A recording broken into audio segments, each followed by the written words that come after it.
Hello, hello. I am your boy Lelouche Vi, the content director for Blerd.com. This is my partner down here. You know what I'm saying? What up, y'all? Melordo Z, Melordo Zig, you feel?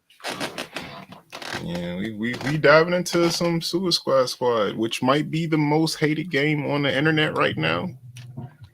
And True. honestly, not gonna lie, bro. Like before I played it, I was part of that hate train too. You know, just looking at a game like this, I didn't imagine a way for it to be good.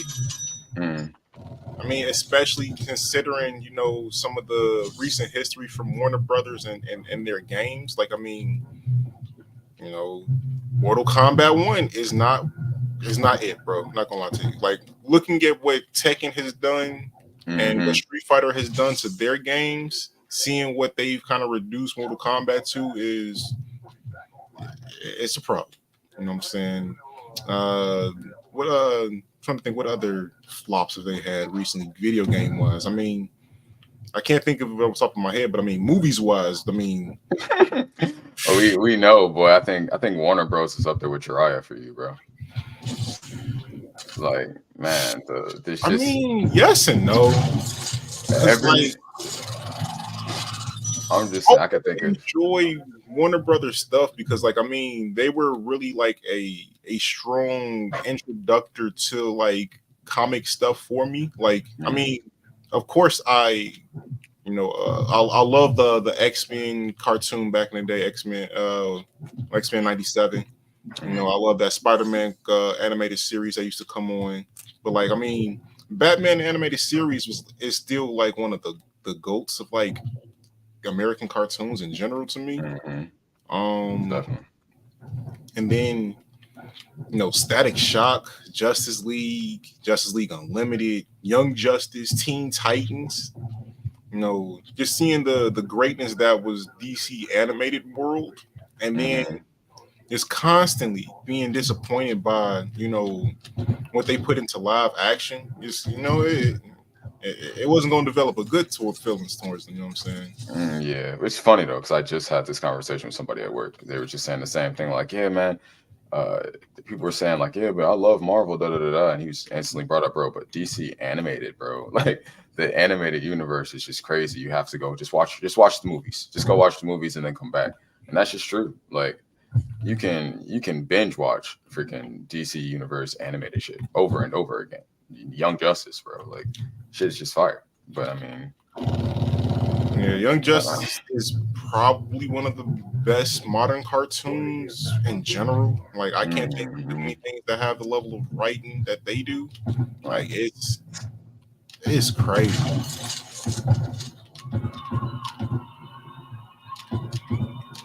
But I guess I don't know, because I really feel like if you just follow that blueprint, and you can make a Young Justice game, and like that shit should be solid. It should not be I mean, bad at all. if it flows like this, that's not a bad game.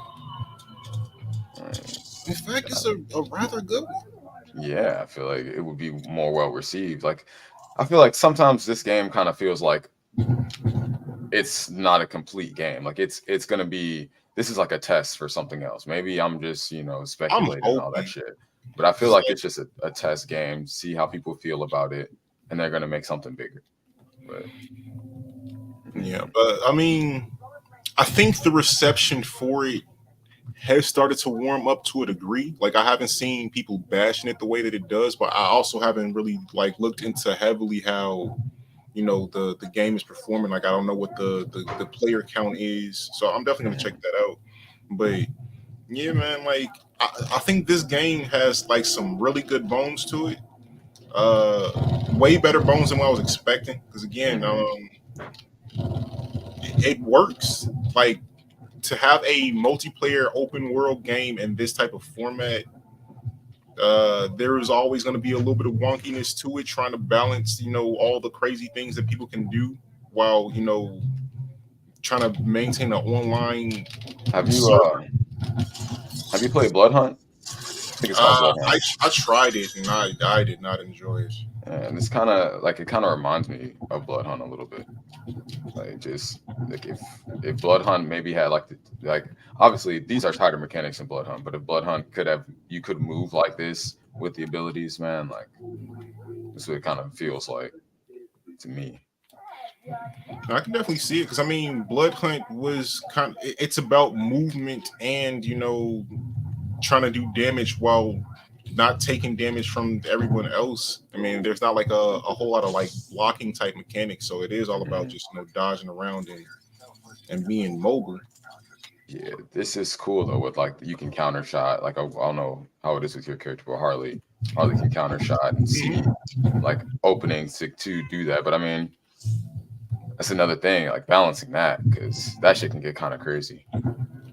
Like just getting one shot by something, or should have having a one shot and like they just counter you or whatever. Like I don't know. I feel like that would be cool if it was consistent, but then I also see it not popping up sometimes, or shit like that. Yeah, I mean, so in a PvE sense, I can understand how you can, constantly make the counter mechanics work. PvP, oh, how to balance that? That's beyond my understanding right there. I ain't gonna. That would just be, yeah. Because I could think, like, and then too, if you give them perks, like, there's probably going to be a perk that can extend your counter window, and that player going to be spammed because why wouldn't you want to do that? But yeah, I mean, it would still be fun. Just, I would still play it. It reminds me of Fortnite too. Like, just this car right here. This is very, like, fun, whimsical Fortnite type of concept. But that's this game in general, though. Like, it's very lighthearted. It does not take itself too seriously, and honestly, I thought that was something that wouldn't translate well, but it's not terrible. Like, but that's why it got received the way it did, because it wasn't serious. It wasn't dark and twisted like people wanted it to be. They wanted it to be like a Warner Bros. Movie level, production or animated series level production. But hey, that's why I say I feel like this was just like a test game. You know what I'm saying? Like they were trying something new. They wanted to see how it'd be received. They didn't want to waste too much money on it. So they were just like, hey. I mean, again, I think this has some really strong bones. The gameplay mechanics are pretty sound. So the AI for the enemies isn't necessarily the strongest. You're not gonna get too much of a challenge out of that, especially in the lower difficulty levels. Probably on the higher tier, you get a little bit better feel for that. Shoot, we playing on the highest difficulty right now. I don't even feel it. Exactly. my player's a little OP. Like I've gotten through some stuff in this. I've been enjoying this way more than I expected. So I've gotten some decent playtime in just kind of in passing. Like that was just smooth. Like I literally just teleported to somebody, threw a boomerang at them that made them float into the air, and just put them down with a sniper before they could land. Like, how easy it is to pull off, like, tricks, shots, and stuff like that really does add a little bit of flair to this game. Like, I know, well, when we were playing, like, something that we kind of weigh heavily on is the sauce. And exactly, most definitely. This game got some sauce to it, man. This game got some definite sauce. We got some comments coming in.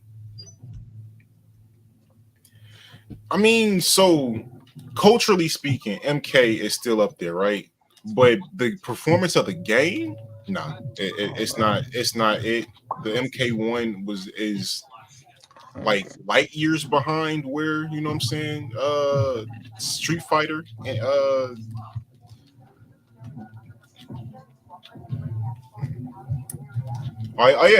yeah. I'm trying to read comments and shoot and keep up a stand at the same time. But no, light years ahead of the combat when it comes to Street Fighter and Tekken right now. They're just doing it better. Aisha, I mean, it is early on your coast. It's a little bit afternoon on mine. But how you doing? I'm glad you woke up this early and came to talk with me. And I'm literally talking about something I enjoy right now, Brody. This game is actually enjoyable. This is darn solid.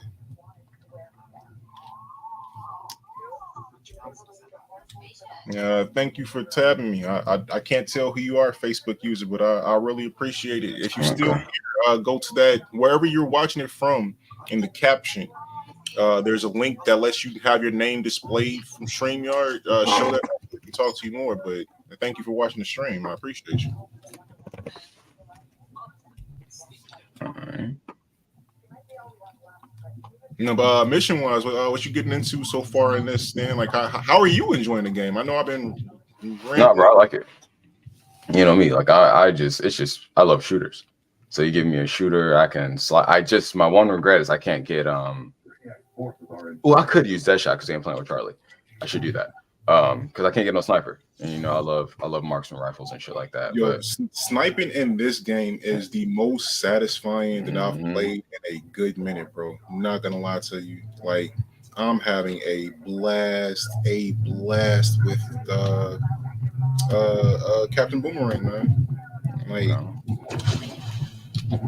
and I didn't expect. I mean, so playstyle wise, he fits like that motif of characters I like to be. You know, very mobile. You know, got a little bit of trick stuff to him where I can put a status on the enemies. But I almost feel like this is like a Black History Month violation. Like, in a game where a black man is like available to play with, which is kind of rare. I'm really enjoy playing with this white man. So I'm sorry. I'll take the violation. I mean, at least he's Australian, I guess. Yeah. Does that make it any better? I'm not sure. I mean, they did some reckless stuff to the Aborigine. Oh, it's a prize right here. Yeah. Where did it just go that fast? Where did it just go that fast? Oh.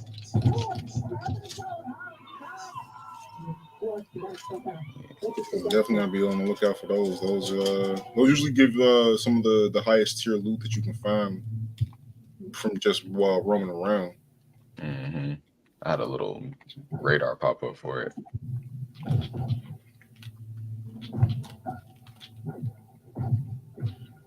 Yeah, but wait, so Harley can't use snipers at all? Bro, it's sad because like if I could be traversing like this and shoot somebody in the air, that would be crazy. But yeah, I can't get a sniper. I get some pretty nice Unless you get like some yeah, but like the revolvers. Yeah, so Boomer, he can't use assault rifles, which is kind of hurtful to me. But I mean, sniping in this game is really fun. So I mean, I'm not tripping on it too heavy. I mean, you know me. The one detriment I would say to this game is there's no bows, but I guess it is what it is. There, most games don't incorporate bows, especially when there's guns at play, because people consider guns to be more efficient. Which, to a degree, they are. But I like to, I don't know. It's just a nice feeling about getting that bow kill, lining up that shot after drawing that string. Like I said, good aim is just saucy, bro. It's necessary in video games. I mean, you don't want to just miss all your shots. And then you don't want to just spray and pray. You want to know, yeah, bro, I'm going to do that. That's honestly the biggest reason why I kind of paused on using ARs in games, because like, yeah, you can spray and pray, just pointing in the direction that they're going to be in, and just hold that trigger. But it does feel nice when lining up that shot. And it's like, oh no, this is intentional. That wasn't an accident. You didn't walk into it. This is the shot that I plan on getting on you. Exactly. I love it.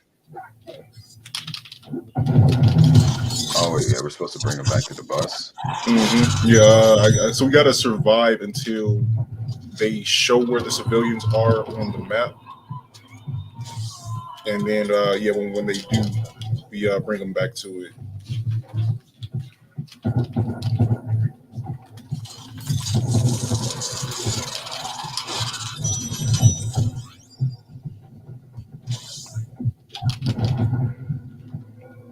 But games wise, what are you playing these days, Daniel?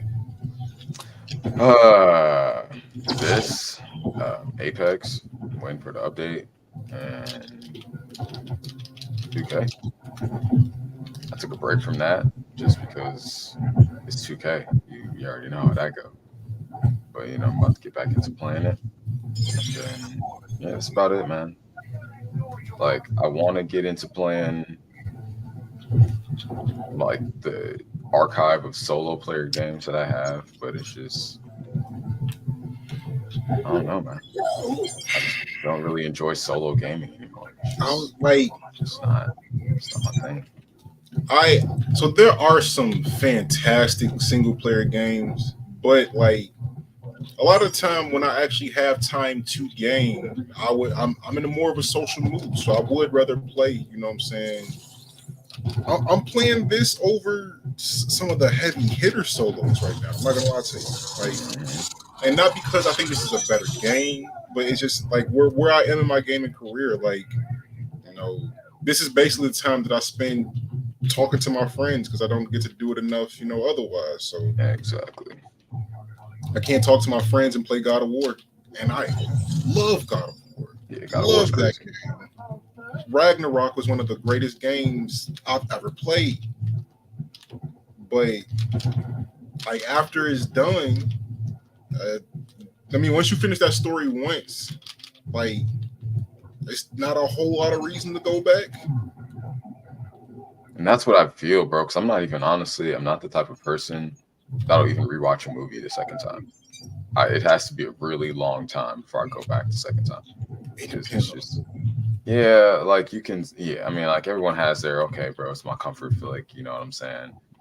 But it's just like, I don't know. For me, I'd be like, right, I need some time. Like, that's how I feel about solo games. I'm like, there's nothing that really makes me want to go back. Because I've heard a couple games, I play that shit over and over again, like for nostalgia or whatever.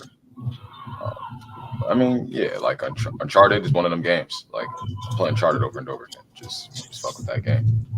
Like, You know, you mess with Sly Cooper pretty heavy too. yep. And I was gonna say Sly Cooper, but those are both Naughty Dog Productions. I'm sure. No. Sly was Sucker Punch.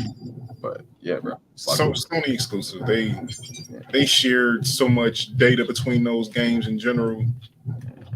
like man. So I'm just like, hey, bro, I get it, but This is actually a little bit of a challenge. I am enjoying this, but I mean, yeah, once you know the way this game works, like if you killed like the little cryptid things, the little I don't even know what to call. There is a name for them, but if you kill them and get that little token, you can actually do damage to the regular enemies, and that's how you find ways to hurt them. Otherwise, they're just immune to damage altogether. I still just be beating their ass and they taking no damage. They still get staggered and shit. Yeah, they still get staggered. It's not like when in Destiny where they don't even flinch. Hmm. Which I haven't touched that game in a minute. My pops was just telling me there's like an update coming for it, There's always an update and coming. he's like, he was saying like, do I really feel like doing this all over again? And I'm like, you sound tired, Guardian.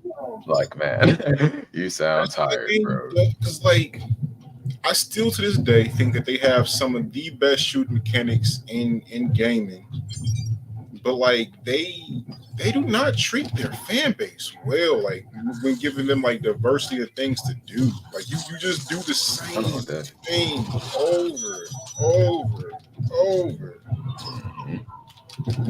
I mean, that Cruci was a saving grace, though. Hmm. Man, like I just want to go back just so I can get guns, so I can go to the Cruci. Yeah, because I mean, Crucible is like so. It's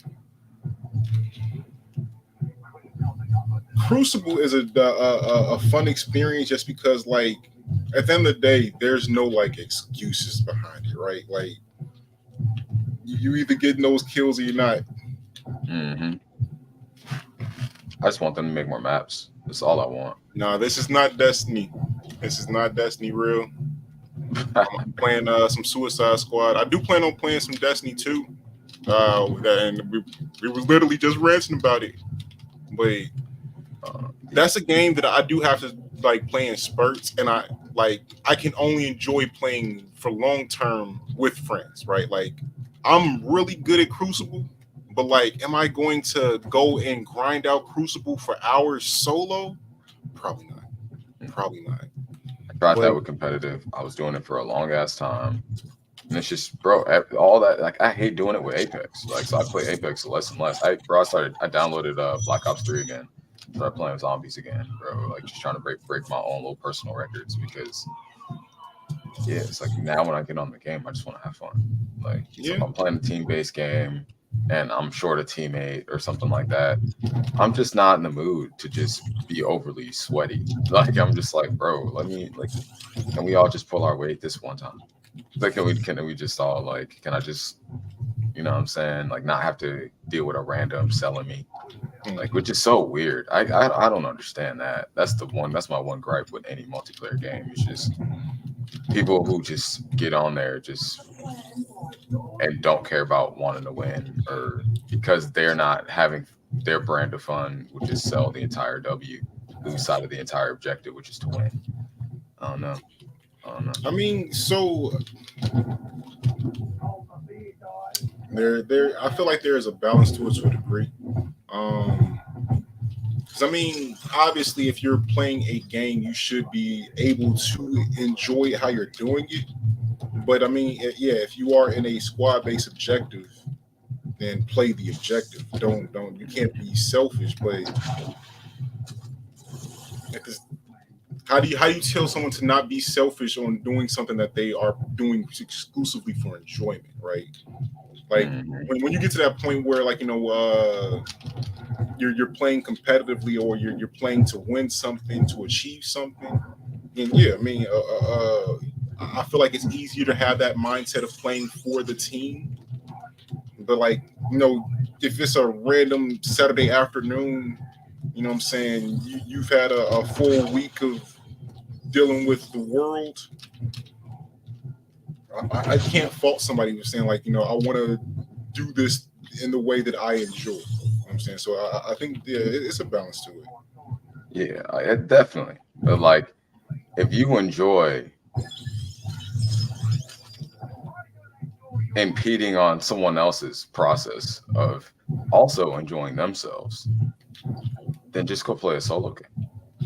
Like, you know what I'm saying? Like, you might get on the game that random Saturday afternoon and just be like, hey, bro, if I'm trash, I'm trash.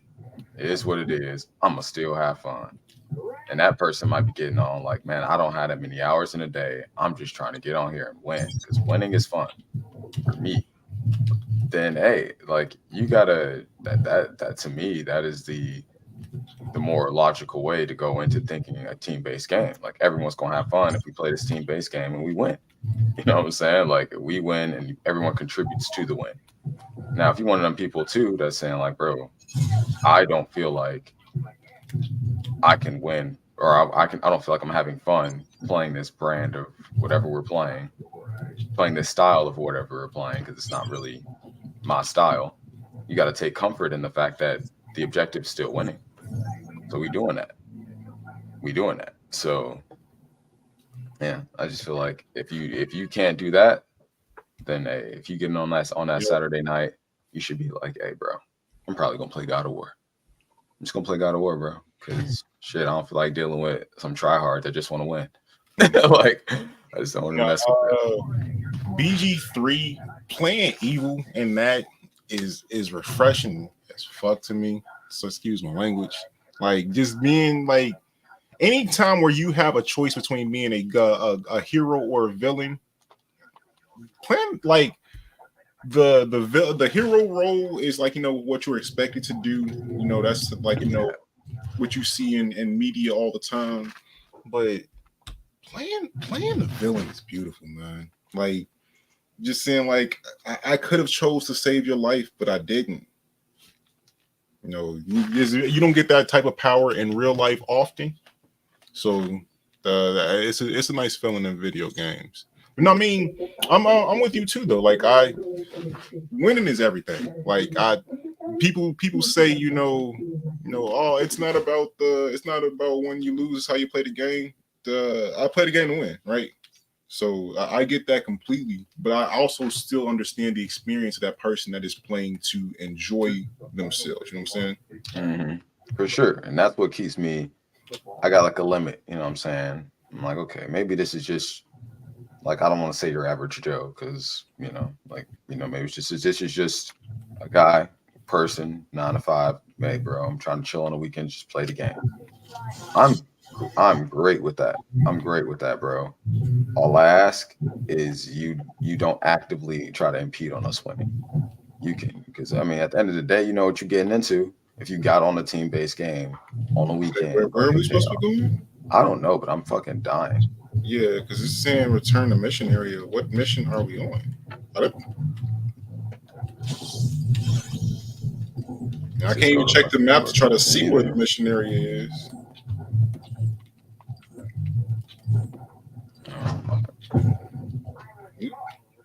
Wow, that's crazy. I don't even know what mission I'm on, and I get killed for it. Mm-hmm. She set us up. Yeah, definitely. She saw we was getting too many bodies, and was like, "No, we got to fix that." Wow, because this is really, she just killed us for no reason.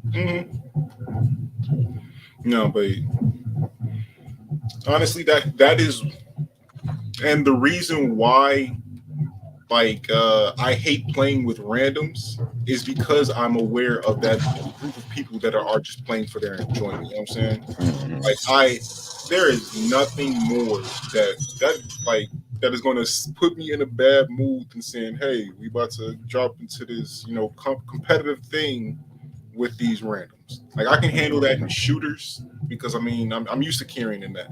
But you say that in 2K, I got attitude. I ain't going to. Just because in game like that, it takes so much collaboration to actually achieve a goal. Trying to expect somebody else to be playing with that goal in mind. Which, I mean, to simplify it all, win. Now it's like, okay, now all I have to do is come down the court, stand right here, bro. I know my strength is making this shot right here. So hey, this is my strength, bro. When the ball come to me, I'm gonna make this shot, or I'm gonna clamp up my man. I'm not gonna let him blow past me. I'm not gonna get backdoor cut. Just because, hey, that's gonna help me contribute to the dub. You can't get on there and be like, I came in here on my Saturday to chuck up threes. I know I can't hit, and these niggas better let me do it. Like, nah, bro. In their mind, they think they can't hit those shots. Like, man, like, I'm getting these. They know better, bro. I get buckets. You know what I'm saying? That's what I do. And you are delusional. They playing. They not passing me the ball. You know what I'm saying? They ain't hitting me on my open looks. It's like, well, we have a system that we're operating out of. We have a goal that we're trying to conduct with these offensive schemes. But your average person not gonna be looking at that. You know what I'm saying? They're saying like, I'm open, hit me with this shot. Why are you not doing that? And that's gonna affect their defense. That's gonna affect how they are spacing out the floor. It's gonna affect if they're gonna pass the ball back to you when they get it and you're wide open. You know what I'm saying? And knowing that, like, it's exactly why I hate playing with people. Like, no, like, if we can't communicate, we can't get on the same page ahead of time, or if I know you're not working towards the same goal, or like, I'm not gonna waste my time because there's too many variables at play to really know for sure if we're gonna actually be able to work together in a way that means wins. Like, winning isn't like a thing that happens randomly. You gotta have like some type of formula to it, I mean, most people's formula is like, oh, I'm gonna, playing with, we're talking about 2K at least. Oh, I'm gonna dance around, get to that open three, and put up that three. You know, some people may say like, oh, we're gonna run this system where we're putting somebody into a pick and roll and exploiting this mismatch and getting these buckets that way. But there's always some type of philosophy to how people think they are going to generate the most offense on 2K. And if your philosophy for how that makes sense doesn't align with the philosophy of the team, there's always going to be clashes. You're going to I see this play this way, so I'm in this spot. But you see the play that way, you're in the same exact spot, but now we're interfering with each other's gameplay. And when that start happens too consistently, I get crazy frustrated. So I'm just like, you know what? I'm not gonna put myself in a position to have to deal with it. Like I'll tolerate it for y'all. Like when you say, oh, we just gonna get these random wreck ones, I'll bite my tongue. But there is very few things I hate more than that. Like I fucking hate it. Oh my god! Like when you get lucky and find a good random or someone that's just like trying to be in the right spots, take the right shots. That's fantastic. More often than not, bro, they just trying to get their shots up. Trash. And that's why that's really why I like multiplayer games, but I've never been able to fully experience the full potential of a multiplayer game because I've never had a consistent squad. Like in shooters, never had a consistent trio to play any type of trio who's type of base shooter. COD was at its best for me when I could just go in there solo and do some shit, but I don't really like Call of Duty no more. It's just what it is. Like it's not that I wouldn't play it. It's just every other shooter combined to look cool for people. Yeah, so I'm just like, all right. Yeah, man. That's why I appreciate this game. You can play solo, you can play with your friends. Y'all can do cool shit.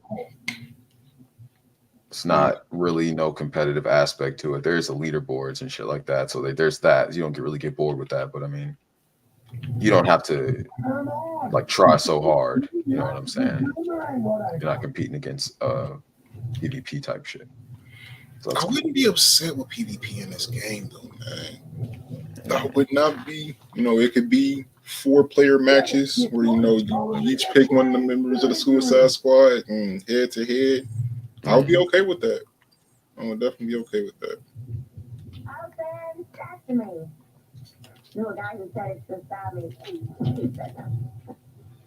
And so, what is it that attracts you to a game at this point? Like, what is like gonna say like, yeah, this is what I'm gonna tune into every time. Like, if a game looks like this, I'm probably gonna give it a little bit of attention. The game that's a shooter that allows me to play with my friends, that allows me to customize how I look, and has a leaderboard. And it also attracts my friends, so we can play together. Looter shooters. Yeah, like that's about it. Yeah, that's why Destiny, as much as it irks me, it never fully gets out of the rotation just because, bro, like it is the archetype of that. Like you can jump into a game with anybody. You can do some PvP or PvE stuff. Mm-hmm.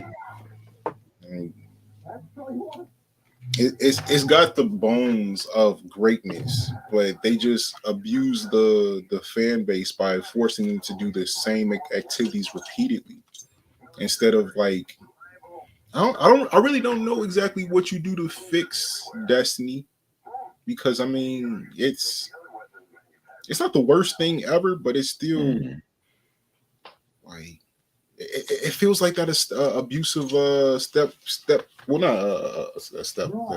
abusive relationship where like give me good things when I come to you sometimes, but you're gonna beat me until I don't enjoy being around you. Mm-hmm. Like, yeah, look at all these cool skins. Grind for 10 days. Mm-hmm. Or maybe longer. Oh, you want this gun? Go into this game mode and kill with this gun 10,000 times. Then maybe it'll drop for you. Like, or maybe the catalyst will drop that you want. Like, damn, Like, bro. oh, you find that catalyst to drop? Now grind out for like 4 weeks to get the actual ability from it. Get these 4,000 headshots in Crucible. But at least now I'm good with that gun, you know? Like, shit, man. That's why, like, in Destiny, that's another game where I can kind of deal with and I sympathize with the people who get into Crucible and be like, bro, I'm ass, but I need to be in here to get this catalyst that I want because they made it so I can only get it in Crucible, or they made it so I can only get this skin in Crucible. And I don't play Crucible. I'm a PvE guy. I just like to get on and just, you know, have fun shooting aliens all day. Like, I get you. I get it, bro. Sometimes, you know, you can get carried. It's all good. Like, oh shit, is that Batman? Beat his ass, bro. Oh no, it's the real one. Oh no, I don't know. I don't care, bro. Too many evil Justice League people in here. I don't trust them. I didn't trust Flash at first.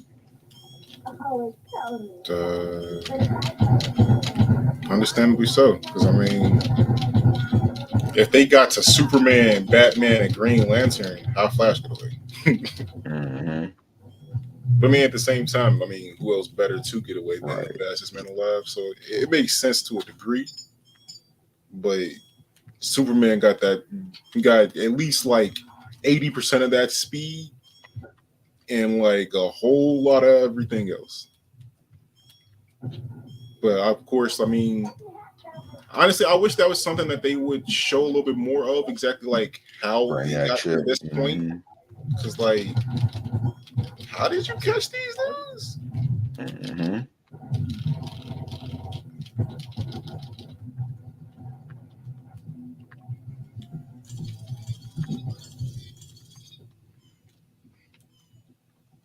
Yeah, I man. mean, for me, games wise, I mean, pretty much the same stuff. Like, I enjoy games that have a mix of, you know, content that you can play solo and that you can play cooperatively.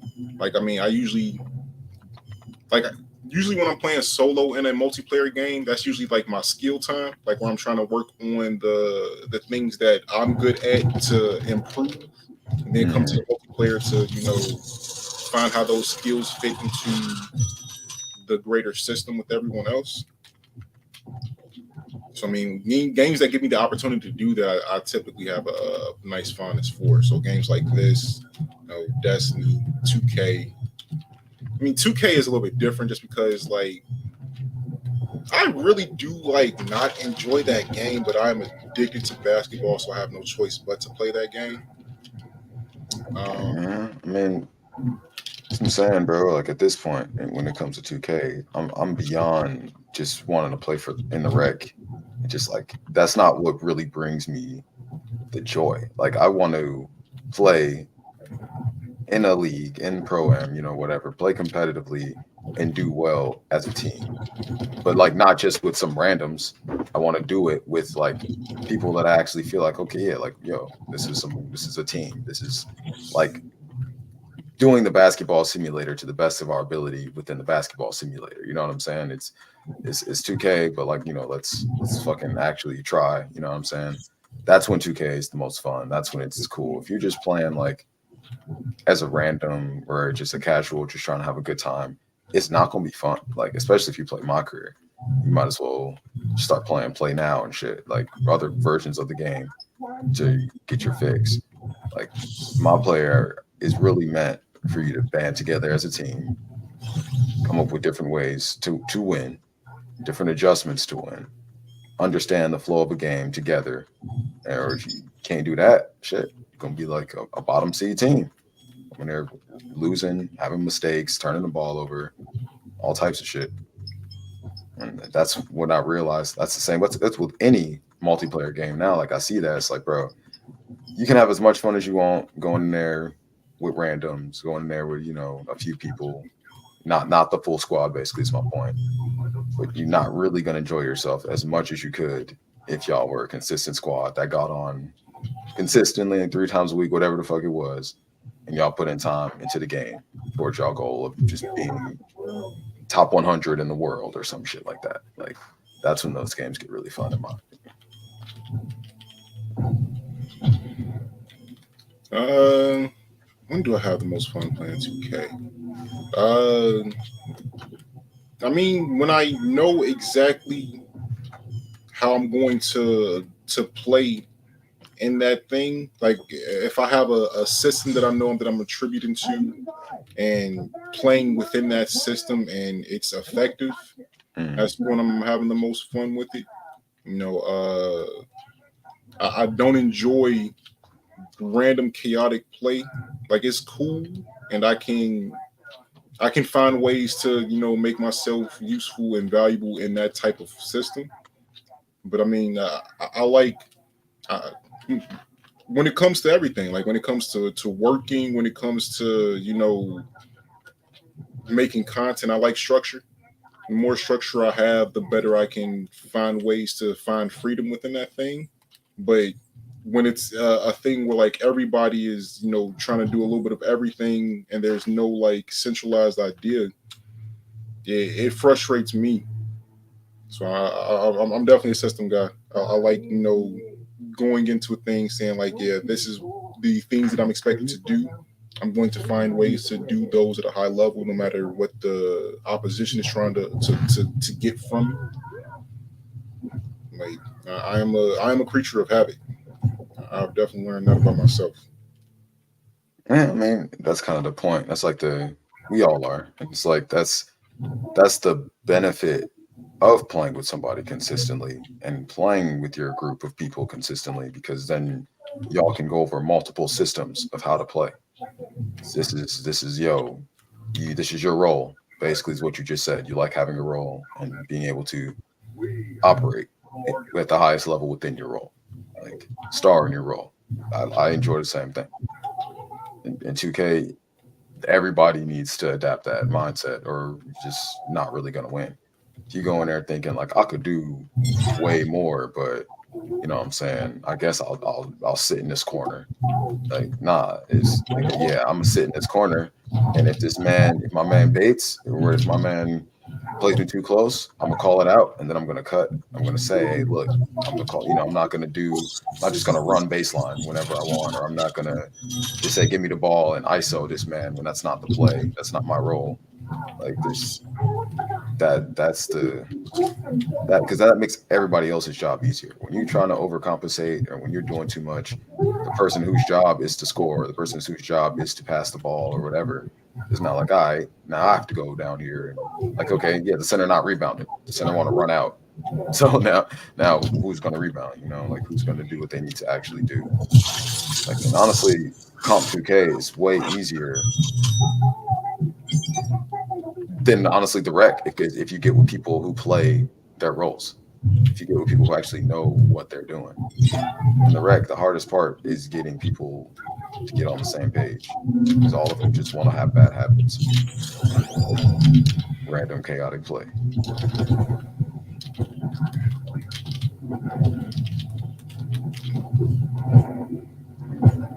I mean, so I agree with you said to a degree.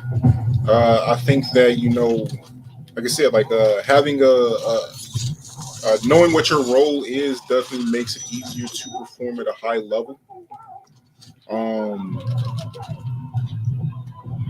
but I mean, I don't think anyone actually enjoys having to say like, "Oh, I'm going to go sit in the corner." Nah, that's cap, bro. There are some guys who want to get drafted into these leagues to be like, bro, I sit in the corner, I shoot this corner three, and bro, I play great defense. I know how to rebound. I can rotate. Count on me if you need a shot when they collapse in the zone. You know what I'm saying? Like, and they do that. Like, they have no problem. There's guys who, draft me. I'm a great lockdown. I'm a 3-and-D guy. That's just what I do. Like, there's people out there that want to do that. And because they know this is at a high level, this is what you need. You don't.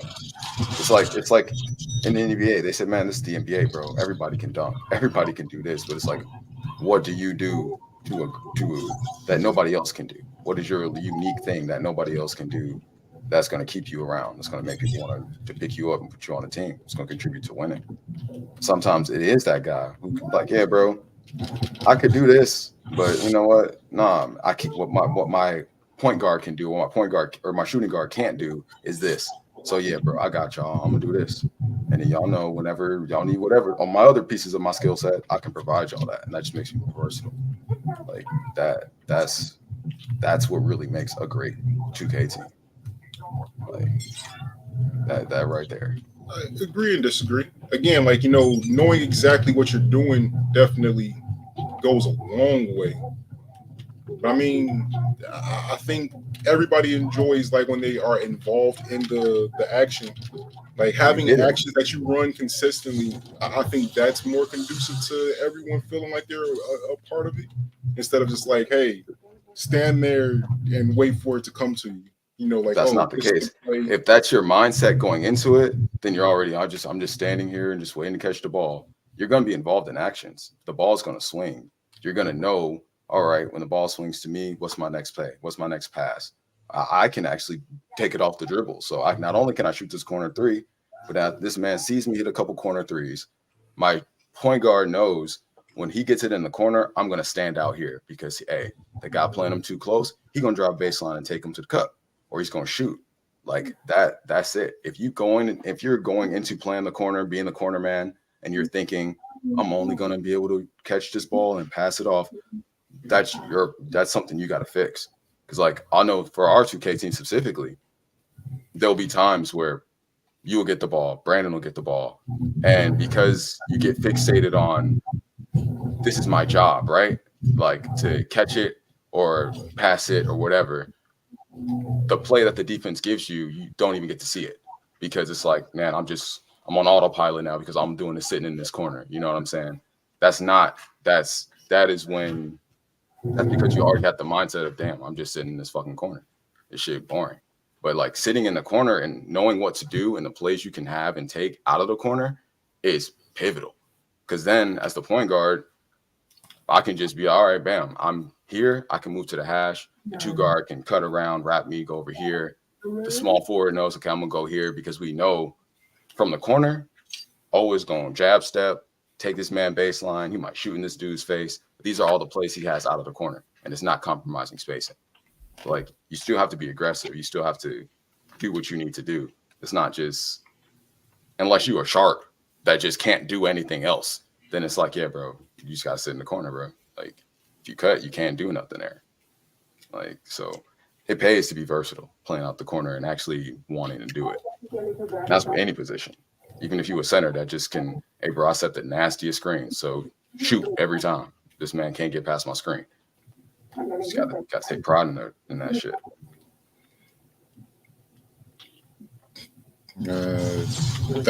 That's very possible, but I don't think I'll ever take pride in being just strictly a corner man. That's because you think it's. But see, then you're not strictly a corner man.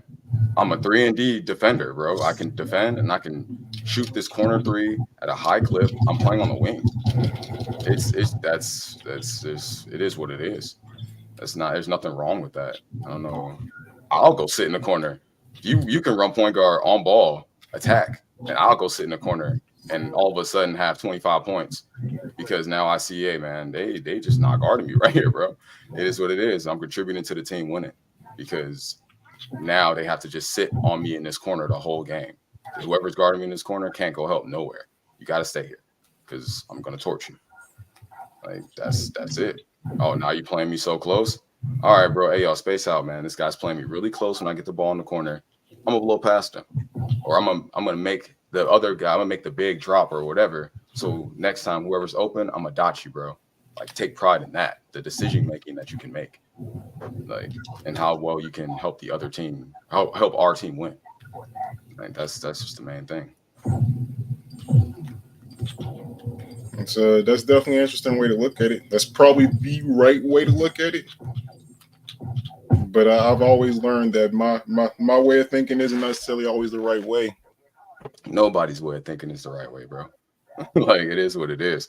I'm just saying, like, this is, and I'm saying this from experience because I've lost It's good, playing. Charlie. Like, what up, my boy? It's Like, good, BMT. what up? What up? Like, I've lost playing against good ass teams and just been mad that I was sitting in the corner. And because I got mad sitting in the corner, I'm missing IQ plays, heads up plays because I'm in my head. And then I see that in real basketball, just players who get in their head and now they can't contribute to winning, and now they off the floor in the fourth quarter. And I'm like, bro, I'm sick of that shit. Like, I want to be able to play, and I know my team can trust me. That even though the point guard attacked 3 straight times and scored the ball, and I didn't get to touch, that one time when they collapsed and the point guard saw it and they dotted me, I got to hit this shot. I got to be locked in. I got to be ready to make that shot. And there was many times where I just fucking wasn't, and that shit sucked. So I'm like, okay, bro, this is like, because remember, I was a 2 guard. I just started playing point guard. So I'm like, okay, this is an adjustment in and of itself. So there's things that I see that I'm just like, all right, man, this is maybe I understand the pressure that my point guard had before of needing people who just know how to play their role, know how to just do what they need to do and be ready at all times, because it just makes the entire game easier. If you sitting in the corner and thinking, I really wish I had the ball right now so I could attack, you know what I'm saying, and not vocalizing, hey, bro, let me get the ball from the top. Let's switch. You, bro, you run in the corner or whatever. I mean, that's be proactive about that. I'd rather hear that than I fucking hate sitting in this corner, but I'm gonna sacrifice for the team because I mean, this is what it is. Like, fuck that. That's not gonna help. But you know, like, I digress. Not my point is like, thinking how you want to think is cool, like, and having your mentality and your mindset is straight. Like, I don't know, but that's nobody's faulting you for that. But speak up on it so then we can all like understand it. Most definitely. Definitely said that I wanted to attack out of the wing and still ended up back in the corner. Yeah, but if you can't shoot from the wing, you can't nail that three. That's where I shoot better from. I shoot better from the wing than from the corner. I said that too specifically. And we've been shown. Like, I hit those wing threes. I never hit those corner threes. Honestly, bro, I've seen you take the wing 3 and miss it a couple of times and then say, I got to hit that shot. Yeah. So I've taken way more corner threes and missed those, which is the easier shot. So, like, and it makes sense. Like, if you want to attack from the wing, that's cool. That's cool. Like, we'll run ops for you to get open from the wing. But, I mean, you're a 3-level threat. And we also have another 3-level threat. So just splitting the floor in half, it works for spacing. But, I mean, at the end of the day, we don't split the floor in half. Like, Bob is usually in the middle with his 3-level threat. Yeah, when we're running a zone, when we're playing against a zone, because that's where he's most effective. He can shoot from there. He can also dunk, and he can also pass to the baseline. So if the big man comes up, you can cut on the baseline and have a dunk there. Or if he doesn't, you can have a free. He's usually trying to score there. No, it's not never looking. It's just, bro, like, you miss it. Like, you fucking miss the pass. And you got to go back and reset it and make the read again. Like, yeah, his passing accuracy sucks. I ain't going to bail the man out on that. He's a black hole. But at the same time, like, this is what I mean by just knowing what to do out of the corner and saying, like, hey, bro, nah, you're missing me here. This pass is here every time because I know I operate out this corner spot. I see it. I know what's going on. Like, every time you may not be able to be on the wing, but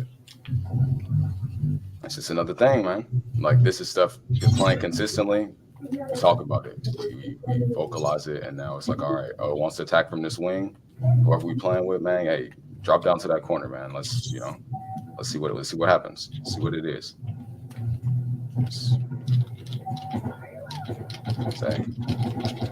I said that's when I have the most fun. It's when we're having conversations like this that contribute to winning games, playing at a higher level. Yeah, we definitely have to get a 2K session in today. We'll put that on the stream too at some point.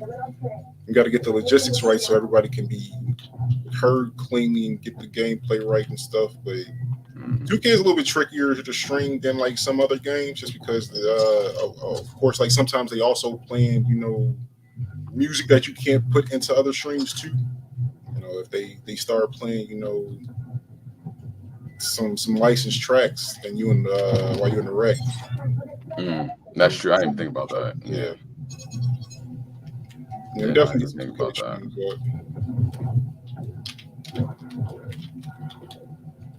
Yeah, for Charlie, but this is going back to just showing the basketball addiction here. We're playing an entirely different game, a whole shooter, murdering people in hordes, and just ranting about 2K. Be like that, man. Oh shit. Honestly, that's because that's what games like this do for me, right? Like playing a game that's relatively easy like this lets me get locked into actually having conversations about stuff. Like it's actually easier for me to have a conversation while doing this than it is to just sit and talk. This game's like my fidget spinner. Yeah.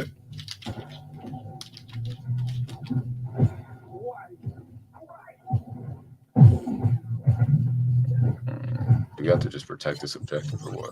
Yeah, basically it's domination right now. You gotta kill all the enemies that are close to the thing, so we can start getting percentage when they are alive and nearby it. They get percentage.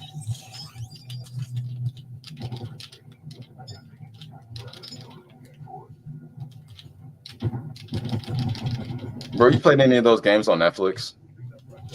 I haven't yet. I've been hearing people saying that they've been enjoying it, but I haven't tried it myself. I played this little game. I forgot what it was called, but you just make choices. You have the church, the bank, the people, and the army or the military, and it's at medieval times. And you just have to make a bunch of choices, and each choice that you make increases or decreases the one of the stats. And you can't let one totally fall, and you can't let one get totally filled up. If one totally fills up, they'll plan a mutiny. Whatever one will plan a mutiny. And yesterday, I let my military fill up, and then the next next card was just yeah, we after you. It's a mutiny, bro. And then my only option was to surrender and just let them take my land and shit. But yeah, it was pretty fun. I was like, okay, man, this was cool, bro. This is a little chill game to play. I played it 3 or 4 times, trying to just change the decisions. Yeah, because you just I've seen the games tab in Netflix, but I've never actually so you can just play it with your controller. Or do you have to get I use the mouse. Oh, so you played on your computer? Yeah, I just played it on my computer. I used the mouse. So yeah, you could probably choose your controller. And just it was only options you can do was left or right. So yeah. Charlie opened a whole different can of worms here going into this conversation, but I'll throw it up on there. It was fun. Yeah, bro. Honestly, a lot of people have said that too. There's just I don't know, man. I don't know. At least they didn't get rid of Kobe. If they got rid of Kobe, they signed Kobe to probably the best deal in the NBA. So because of that, we good. Hold up. I'll be back.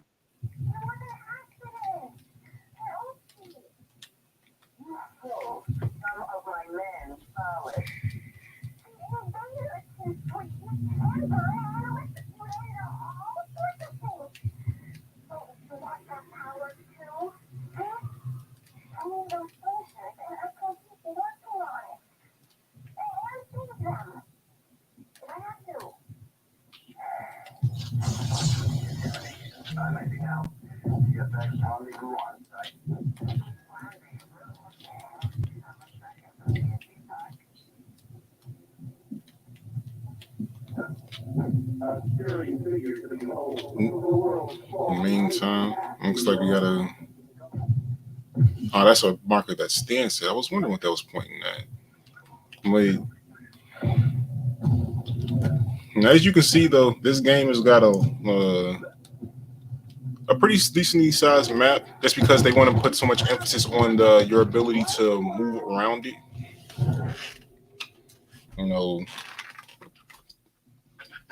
I haven't seen too many maps that are intentionally built to have this many levels.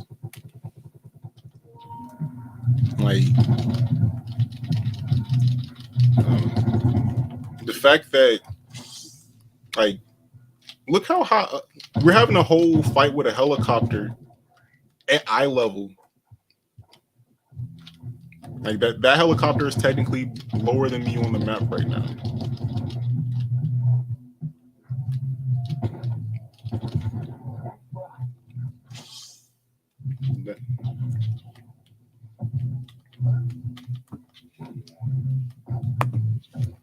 Oh, my bad, I'm back. Yeah, but yeah, bro, most definitely. I can't say they worse yet, but because like it's like really, bro, we'd be talking a whole different tune if Lonzo didn't get hurt. Like if Lonzo was healthy, we'd be talking. Now, honestly, if they didn't sign Zach to $200-something million too, but I mean that was tough. That's just tough. But like I said too, they thought Zach talked a big game in free agency. Big ass game. Just I might as well just change the title of this over to Blerd Sports because I think we know about to go into it. So I mean, I agree with you, saying that like if Zoe didn't get hurt, this team probably looks astronomically different. But I do think that a fault of this Bulls organization is that they didn't have a pivot to this, right? So like, how do you let this person be out for this amount of years and not have a single backup option or move things around to work in a way that fits the roster that you have? Like, I don't think that they actually try to build an identity with this team outside of Lonzo, and trying to build off of a player that's literally not playing is asinine to me. Yeah, but I mean, also the players that you had are just underperforming. Aside from Kobe White, like Vooch, I mean, including your coach, like Billy Donovan just now is running lineups with Drummond and Vucevic, and the shit looked like right. It's just like Vooch just don't got the juice that he had when he was with Orlando. Put him down there with another big man, somebody else that can go down there and do some dirty work. If he can't, he can dump him. He's been dumping the ball down to Drummond, running like a little Twin Towers lineup, and they play defense together. I don't know why. I've actually really liked seeing the minutes of him and Drummond both on the court together with Kobe. I think it's been pretty solid. And Kobe, he'll come in the game and just take over. Like he's showing that he's rewarding the organization. So I mean, what up, boy? That's some shit that like we haven't seen. Like, and don't get me, don't mince my words and shit. But it's like that's the shit we haven't seen since Jimmy Butler and Derrick Rose. Just like somebody that, like I'm gonna hoop for this organization. I don't care about the bread. That's what happens when you get a young guy that grows with the organization. Like, yeah, my contract ain't that big, but like, bro, like I want to win. I want to hoop. Zach got real involved in the. I blame his agency too. Like they all it's about bread over there. So it's like Zach was, I ain't playing if I ain't getting paid right. All little Chicago and my game is saucy and And it's like, honestly, just go to LA, bro. Just go be in LA. Go do all that shit over there. Like, I ain't gonna hold you, bro. I just don't know if Zach LaVine is a winning player. I don't know. He's not. He's not, bro. Like he's really not. Yeah, like he's so talented, like absurdly talented, right? Like a person that can dominate both the 3-point contest and the like caught me like that. Yeah, but a person that could dominate both the 3-point contest and the dunk contest simultaneously. He's got all the tools to score at a high level. And if he wanted to, he should be defending at a high level because he's a crazy athlete that can jump out of a gym. It was like, why aren't you winning more games? And it just comes down to that's his mentality. He wants to win in a way that makes him look, good, and not in a way that actually is conducive to winning.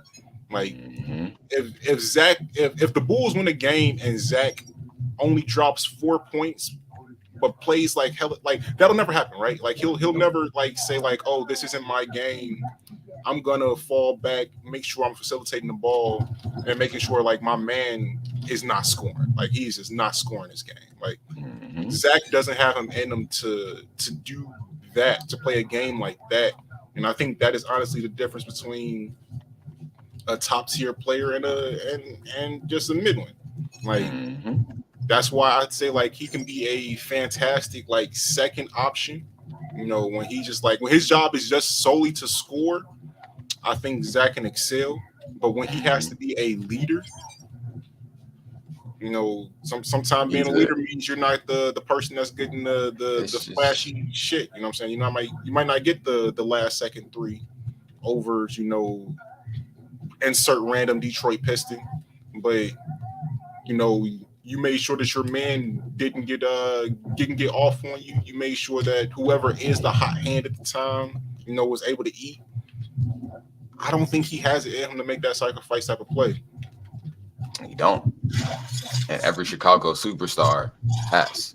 Like, you are a two-way player if you want to be that guy in Chicago. Like, you have to play both sides of the ball, or they're just not really going to accept you. It's like that style of play is cool, but like if you're not playing defense, if you're not hustling, like say Zach wasn't playing like on ball defense, but Madman was in passing lanes, like he just, hey, I'm gone. Zero, I'm a blur, bro. I'm in passing lanes and then throw it down the court, which this is why Alonzo would have made him look real good. But it's just Zach had to adjust his game, work on being more of a ball handler, more of a playmaker, and all that shit. I don't know. Maybe it just took away from him being a more efficient scorer because honestly, bro, he's a microwave. And that is why, like, I don't really believe in him like that because he has to get hot to just, like, take off. Like, once Zach gets hot, it's like, okay, get out the way. And that's what the detriment is because it's like that's why him and DeRozan didn't really click because DeRozan, he's more like, hey, bro, just give me 3 or 4 shots, man. That's all I need. I'm going to get to this midi. And, hey, if I'm going, y'all can trust me. I'm gonna hit this midi. I'm gonna get to the line and shit. Zach needs to get hot. Like once he gets hot, then it's like, hey, bro, this is crazy. Like Zach might you know single-handedly win us this game. That's why I do like the lineup of him and Kobe in the same lineup because it's like you put they on each side of the court coming down and they both hot. You're not really stopping that offense right there. But then where do you have DeRozan? Like, you know what I'm saying? Like, who's the ball handler in that situation? DeRozan, you can't really count on him to hit the corner three, like with where the spacing's at. Like, he'll make the right pass. Honestly, I think Debo might be shooting the best he shot from 3, like in a minute. I gotta check because it's not like he's been missed. I think he makes like 1 a game. But I mean, no, he's definitely adjusted his game to be more modern. Because, like, I mean, there was a point where, you know, it was attached to his name where he wasn't going to take a 3. Like, he's just not doing that. Now, you know, when he see the defense collapse, he'll take that space 3, and it don't matter who it's on. Like, sometimes he's made some clutch ones. He looks good in certain games. But those are the games where Zach is usually just like kind of out of it, right? Like Zach is just like, yeah, you know, I'm going through the motions here. I can, you know. That's probably because he was having a bad game. He was just like, oh man, or somebody missed him on a wide open pass or something. Now he's just like, so I'm talking about, like, just like in 2K, niggas like Zach LaVine, it'd be happening, and then he gets hurt. Like he could have been hurt all season, and I think that was like I was talking to Bob about it. That was like a reason Bob gave. Like, hey man, he's been hurt, but I mean, I think your team has looked better with him hurt. Honestly, like I think the Bulls play better basketball when Zach LaVine isn't there. Yeah, I agree. It's because Kobe's been able to actually get to his spots.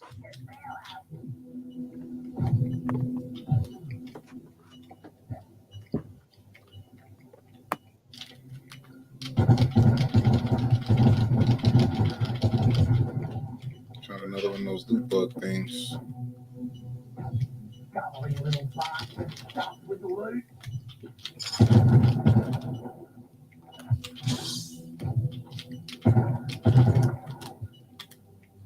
Man, these things are fast.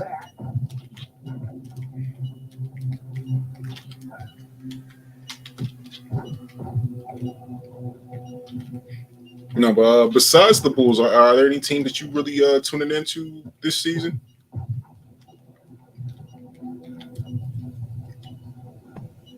All right. Steve? What up, boy? You say besides the Bulls, are there any teams that you're tuning into this season, or is it just the home squad? You know me, bro. Any like tuning into any other team would be like a betrayal. You know what I'm saying? No, but for no, no. For real, I'm watching the Clippers, bro. Honestly, just because like I've always fucked with Kawhi. I think like Kawhi and Durant are my favorite players. So like, it's like So I was literally just posting about the Clippers yesterday, man. So I think they're playing some fantastic basketball, but them niggas like it is really, really, really scary. Like wanting to root for them, right? Because instantly I let you did this down. game before, and it's not even like they let you down because like they collapse often. They did that They one get hurt. time in the against the Nuggets, and it's gonna be a minute before they live that down. It's a minute before Doc lives that down. It's like how he's still getting coaching jobs, bro. It's still weird to me because of the name. Because of the name, bro. Nobody just want to have some random coach. Like, you think Giannis would have been happy if they would have just got some random coach? That's why they got rid of Griffin. They're like, nah, man. Like, Griffin been around coaching for a while, but he's like, nah, give me somebody that if I yell at him, they're not gonna trip because and he had KG. So it's just like, whatever, man. Like the Bucks are annoying, like because Giannis, I don't like this like WWE heel thing he's doing, where he's just like now he's annoying crybaby Giannis who wants his game ball and shit. Like I don't know. I wish Giannis would adopt more of a Jokic persona and like it's just basketball's basketball, man. I'm just because that's when he was cool, buying a hella chicken nuggets after winning his championship and shit. Like just on living in a different world. Now you just be crying. It's like, all right, bro. We'll see, man. I mean, that stardom gets to everybody after a while. Well, not necessarily everybody, but it gets to most people, especially when you getting that type of bread behind it too. So I can't fault him for wanting to make sure that he's getting his due because he does contribute heavily to the most definitely the league. I mean, that Bucks championship that they got a couple years ago was one of the more watched basketball games in recent history. So like I get it to a degree, but at the same time, like go win games. But he does. Like Giannis goes out there and plays with Russell Westbrook level energy every time he steps on the court. Like he is never a player where like even if his buckets aren't coming to him, he's not that player that is gonna disappear from a game altogether. Like he might have 16 points and still have half dominated the game because of like all the other stuff that he does on the court between help defense, drawing in the defense and kicking out to other players who are open. Like he plays really good basketball, but he definitely has been very vocal this season in a way that he hasn't been before. And part of it is just advocating for his brother who is still like committing tax fraud right now. Like you're gonna post one little clip of him actually scoring the ball now. And they trying to push this narrative that Tanasis got G, but I mean he is a very athletic person.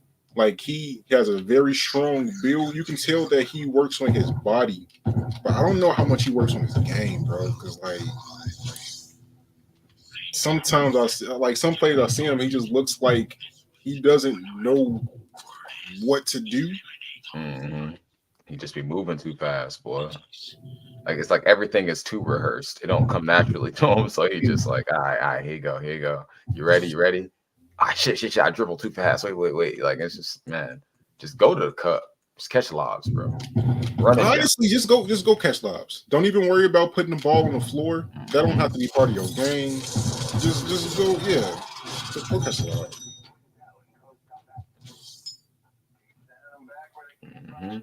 Be like a annoying, really scrappy defender. You know what I'm saying? If you can figure out how to get your jump shot to fall, be there as a four spacer. But you don't have to be your brother. You can't be your brother. Right. Giannis is a generational talent. Like, you don't see that combination of strength, speed, and work ethic often. So, I don't know if that's the thing where like he's training with Giannis all the time, and Giannis is like, "Oh, you can do that play," like and like gassing him. Yeah, he's just like, "What is your last name, man? Just what is your fucking last name? Like, you know who you are, man. Like, if I could do it, you can fucking do it. Just, hey." And honestly, to a degree, sometimes I think to a degree, Giannis may not realize exactly how good he is. Nah, he know. That's why he talking the way he talking. He's like, bro, like, I think he's just like really putting pressure on Milwaukee. Just like, bro, y'all got damn. That still don't mean I won't leave. Like, that still don't mean I won't force my way out, man. Like, you just look at what they did with the coaching change. You know what I'm saying? It's like immediately too, man. Like literally, soon as he said anything negative about his brother, which I mean, that's how it should be to a degree. But at the same time, like basketball is a business, and if you can't handle somebody, being real with you on a business tip, yeah, that's a big issue there. Yeah, but I mean, like, I guess maybe Giannis was just like, you should have been more professional. You know what I'm saying? Cracking jokes about my brother and his skill set ain't it. Yeah. So I want somebody that can say these things to the right people and not in front of my brother or in front of me. Like, be respectful. Like, I am the franchise player. Like, motherfucker. Like, and Adrian Griffin has seen that. Like, he's seen franchise players. Like, yeah, basketball's a business, so they're gonna protect their asset first and foremost. Like, you a first year coach, bro. like saying that, like, you ain't Phil Jackson. Maybe Doc Rivers could have got away with that. Like, Doc Rivers could have said that and been like, hey, bro, I mean, look what he said about Ben Simmons. I don't know, man. Like, that's just tough. That's just a bad decision by Adrian Griffin. Yeah. Again, yeah. There's a way of delivering things. Maybe he says like, maybe we should have Tanas in more of a supporting role and maybe like eating up less minutes for the people. Yeah, he could have just went to like him on the side and been like, man, let me show you your plus minus. Like, let me show you how you're affecting our team. And like, I want you to improve on this. So while you're improving on this, we're gonna do this. Okay. Like, do you agree with this? Do you see what this is? Like, that's the business. It's like, bro, you wasted my minutes. Like, I could be giving these minutes to guys that are better helping the team. Like, I love your energy on the bench. I love all of that, and I hope you can keep that while you going through your training, nigga. Because shit. Yo, Facebook user. The trades. It's been a lot of. So I got a lot of mixed feelings about the trades. I think that the Knicks have geared up to pretty solid roster. I think that who else looks good? I think that the Mavericks made a few moves to make their team look a little bit cleaner. Is this gonna make them a championship contender? Not in the slightest, but it's a few steps in the right direction. Who else do I think made some good moves? I wish my Warriors made a move of some kind. Just humor me and get one big. Just one big, please. I know this lineup of starting, Dre at the 5 has been working for us, and I appreciate that. But like, Draymond is 6'7", and this is basketball. You want to have height somewhere.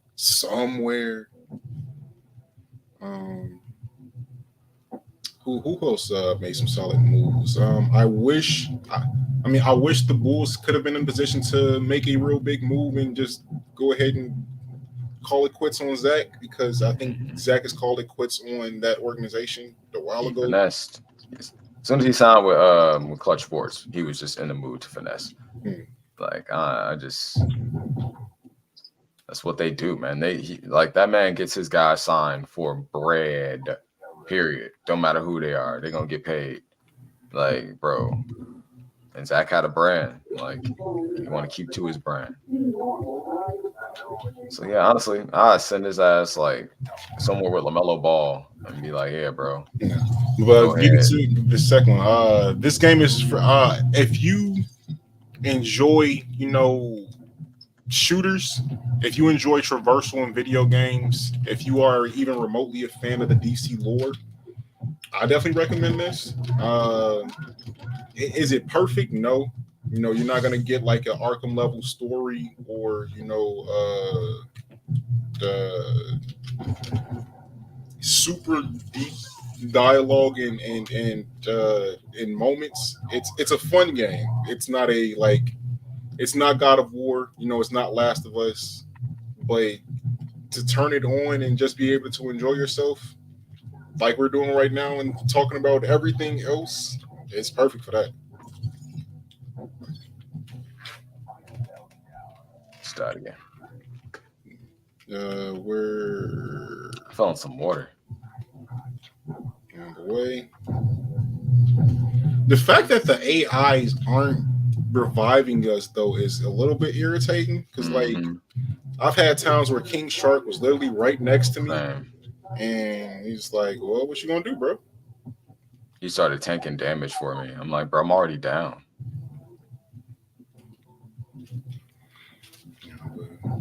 The other trades. I mean, there's I wasn't expecting Buddy Hield to end up out of Indiana. Like that shocked me.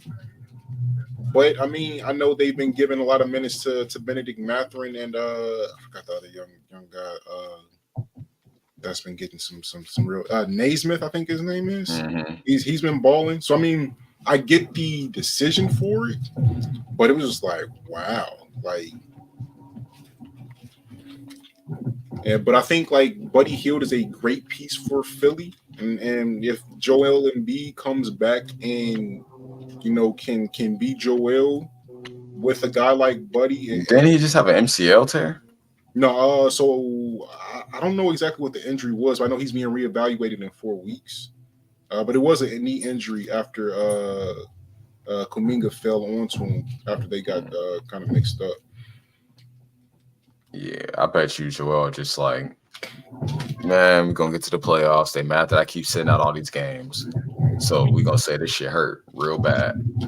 And no, I think he really did get hurt. I mean, I'm sure he hurt, but it's like I think it's real smart if he just sits out as much as he can. That's always a thing with a guy like Joel, because he can get hurt. Has amazing regular seasons, but when you get to the playoffs, he's so bumped up that he can't perform the way that he needs to, because you actually have to play better in the postseason than you do in the regular season. Like it's not a maybe if you want to win. You know what I'm saying?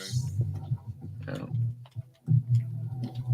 So I think it's real tactical, man. Like, I'm not saying he ain't hurt. It's like, yeah, bro, this shit fucking hurt. I'm gonna take all the time I need. I might come back from this after this 4 weeks, and we're gonna say, we're gonna shut him down for 25 more games. Like shit. And Buddy Hield is gonna have all the time in the world to get used to the system. I mean, because him and Maxey can carry an offense. What was the trade? Maxey's still there, right? Yeah, Maxey's still there. They really didn't give up. They gave up Korkmaz. They gave up was it Melton? Yeah. But Buddy Hield can feel that. That's what. Yeah, I mean they do lose a little bit of defense if they did give up Milton. I got to double check on the trade to make sure. But bottom line, I mean, offensively, that Philly team is going to be nice. Pat Beverly. They gave Pat Beverly too, but that was in a different trade. That was to the Bucks. That wasn't for Buddy. I'll definitely end up checking exactly what. But bottom line, there were some crazy moves that I didn't expect, but I wanted there to be like a big move, and there wasn't. Mm-hmm. Because Right. there are a few teams that are like one real piece away from like legit, like the Knicks. The, the Knicks are one secondary. Honestly, what they have is two secondary stars. So they were one primary star away from the championship, in my opinion. But even with this year being as weird as it is, they do have an opportunity to sneak in and get to like an Eastern Conference final with the Bucks still being shaky. Uh, Boston, Boston's still young, man. That's the issue. I was on the way to get you ready. Oh, I thought I requested a revive and it like would have called you or some shit. Yeah, it sent me the thing for it, but I'm I was a couple hundred I feet above you. I didn't even know I could bring myself back to life. I would just press square, thinking that it would just like let you know where I was at or some shit. Yeah, it's all good. Yeah, trying to think who else made some interesting moves. I like the pieces that the Suns picked up, getting David Roddy and uh Royce O'Neal from Brooklyn. I definitely think that they got Brooklyn on fucking speed dial because how they making all these back and forth trades is beyond me. Uh, um, I'm hoping Utah gets a little bit more opportunity to show his stuff in Memphis because I do think that he's got That's a some good team actual. for him. I think he's got some pretty solid talent. It's just that that the way that Suns team is like you have to basically be Cal Korver playing next to them offensively. Like Mm-hmm. you got to be ready to you know chill out, sit in your spot, and then take that shot when they decide to pass it to you, and not decide to take the difficult shot that is difficult to everybody else, but is like normal to them. But that Suns team, it's an enigma. Like on one hand, I think they have like some of the best offensive talent in basketball. But on the other hand, like it's from their leading guy. I mean, most people say that it's KD, but I say it's Book. Yeah. Like Book is so inconsistent, man. Like against regular season team offense, I mean, he's a superstar. Like, I mean, but real situations, game on the line, get about KD. Exactly. That's what he there for. Like KD at this point, he knows the formula of him winning a championship. It's putting him next to another high octane scorer, and then those big moments, bro, just let me be KD. Like, and I'm gonna be KD. Like, you need me to carry us for a couple games? Yeah, I think I'll give you 45 and play every single minute of the game. Like, just I got you, but I'm gonna get tired. And in the meantime, I'm gonna need some high octane scorers that's gonna hold it down. That's all Book and Brad Beal need to do. It's just not both go cold on the same day. Yeah, Because you got KD and KD does not get cold. Like that man, he know how to score. you have to really play like hellified defense just to get him to miss consistently. Like bro, and like hella fire defense. Cause like he's bro. Only person that's gonna really contest him is Wemby, like Mo Bamba, like nigga centers. Cause Giannis. shit, Giannis, right? Centers, bro, or big forwards, man. Like that's it. You know, like people still rag on KD for that L that they took to Boston that one year when they got swept. But I think most of them just looked at the box score of those games and not the actual like game Games. itself. Yeah. Like they were quadruple teaming KD, right? Like at any point in time, I mean, first they're throwing like Jason Tatum is on a man-to-man, but then you have Smart, who was still there at the time, and JB like just hovering around him so he can't like actually like go back out to the 3-point line. And then if you have Horford just on standby ready as soon as he gets a blow by. So like basically their whole defense was like, stop KD. We're gonna and like yes, he had some inefficient scoring games, but like when you got 4 niggas guarding you, you're gonna score inefficient, bottom line. Yeah. And those games, again, it was a sweep. They lost all 4, but none of those 4 games was like a blowout. Like they weren't just like getting decimated, or completely outclassed. The Boston just was a better put together team and had a lot less going on because I mean that's still after the season of Kyrie, dealing with the COVID stuff and then the getting suspended and it was a lot. It was a lot. And in my personal life, seeing what life is like when a lot is going on to even get that far, doing all that stuff, it just shows exactly how talented they all are. KD, Harden, and Kyrie. But, bruh, that was a crazy year. I don't really blame any of them for washing their hands of that organization from that situation. Most definitely. Just like, hey, get the fuck out of here, bro. But the fan aspect of it, it's like, man, like y'all see how much talent you got. Just do that. Just stay. Like they had the like Harden, Kyrie, and KD when they were healthy had the highest offensive rating ever. Right? Like there's no team that it was even close to what they were doing. And of course, it's the regular season, so I mean, it's going to be inflated to a degree. But some of that was like, how do you actually guard that even later? Like, if this is a half court, like if Harden is pressing this way, and you have, Kyrie and KD really hunting on the wings, that means like you got to be playing the best man-to-man defense like ever, ever, just to compete against them, and you're not. Like trying to KD, like just having KD on the floor, just having him be on the court is enough, because it's like, nigga, at the very least, I have a spot up shooter that can see over everybody. So this nigga always has a good look. like that's just crazy, bro. It's crazy to think about.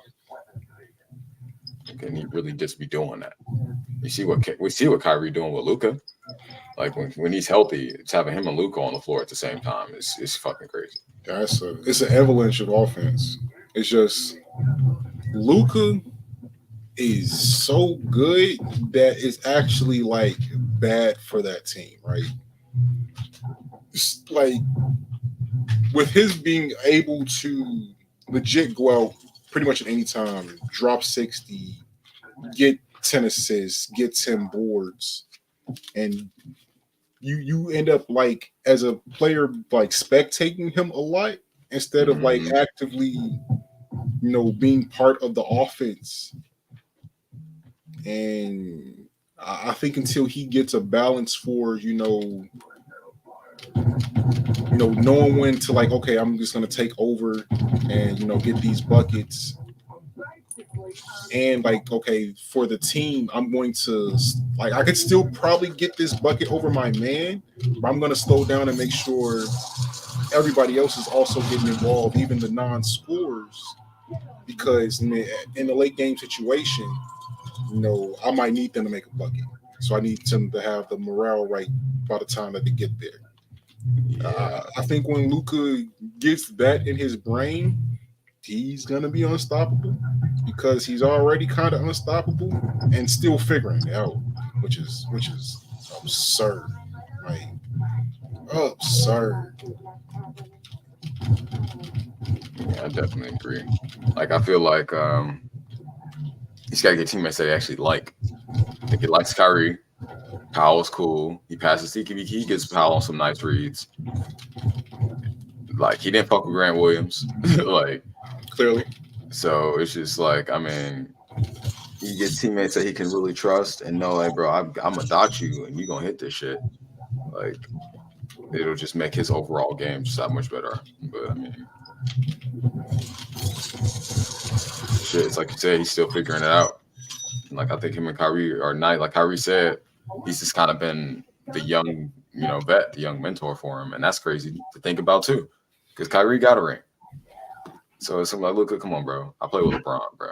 Like, and honestly, like, obviously Kyrie is a vet at this point, but it's just like, real. It's like, man, like I remember young Kyrie, and to a degree, I still look at him as that, but he's not. Like that's a grown man. He's a vet. I think he's got over 10 years in the league at this point. Man, that man been through hella shit in the league, just hella drama like that. So that alone makes him a vet. Just the way he's handled it, coming on the side of it, lost his shoe deal, all that shit. Like, hey, I'm probably gonna grab a pair of those anti-Kyrie ones. Yeah, they gotta get a different colorway than the purple and pink. I don't mind purple or pink. I wouldn't really like. It's like a collector's item shoe to me, like in that, because they look like some perfect sell shit. Like, so I'm like, okay, that's dope. But it's like, man, how often would I wear them? Yeah, that's the kicker there. Like I have some pink stuff, from the Blerd merch. I've got some purple stuff, but I don't have any purple and pink stuff.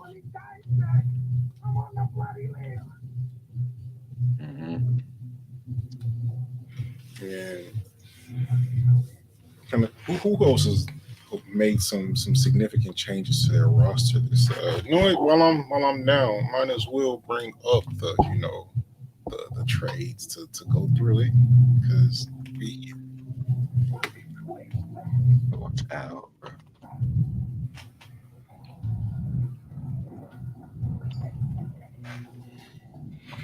Yeah, Rockets getting Steven Adams. I think that's gonna be a nice long-term piece for him if he's able to like actually get healthy and play some minutes.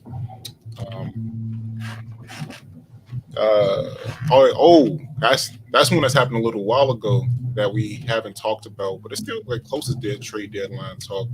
How you feel about Scary Terry on the Heat, brother? Oh yeah, that's nice. It's not just another person. So fucking Jimmy can continue to take it easy to the playoffs. Like that's another thing. Like Jimmy Butler can give you that KD level explosion. He just don't do it in the same way, and just carry you through a series. Like he can do that. But I think like Jaime Vasquez, Robinson is being more consistent this season. Obviously, Bam doing Bam shit. Add a Scary Terry to somebody that's confident and scoring the ball and that can take some playmaking duties off of him. Yeah. I don't know if I look at Terry as a playmaker though. That's when he's scoring, he's capable of passing out of double teams. Yeah. If you can do that, then you got some playmaker in you, and he can handle the ball. So it's like in the playoffs, you can get him the ball. He can draw a double team. You know what I'm saying? You don't need to have Zach dominating him. Or what the fuck? Why do I keep saying Zach? Yeah, Jimmy. You're a bull, bro. Like, yeah, man. And I know we traded fucking Zach for Jimmy, or got Zach to replace Jimmy, and that shit just, man, bro. But yeah, man. If Jimmy can just not have so many minutes on him in the playoffs, and you can get a fresh Jimmy Butler in the playoffs, bro. Hey, look out. Look out. Because that man been to the finals. Like, he want to go back. Oh, yeah, that's very clear. And that's always crazy to me. It's like, I feel like just Eric Spoelstra is such a great coach. The roster that they have, like, there's no, like, eye-popping names on the roster, really, like Jimmy and Bam. But I guess people are also still waiting for Bam to turn another corner. But I mean, he's a triple-double machine. He's gonna do what he can do.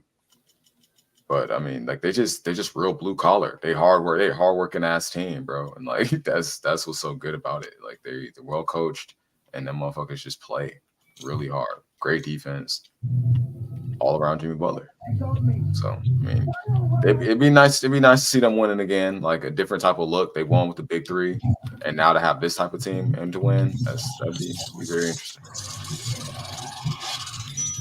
So, do you think that they are a team that can sneak their way to that through the East this year?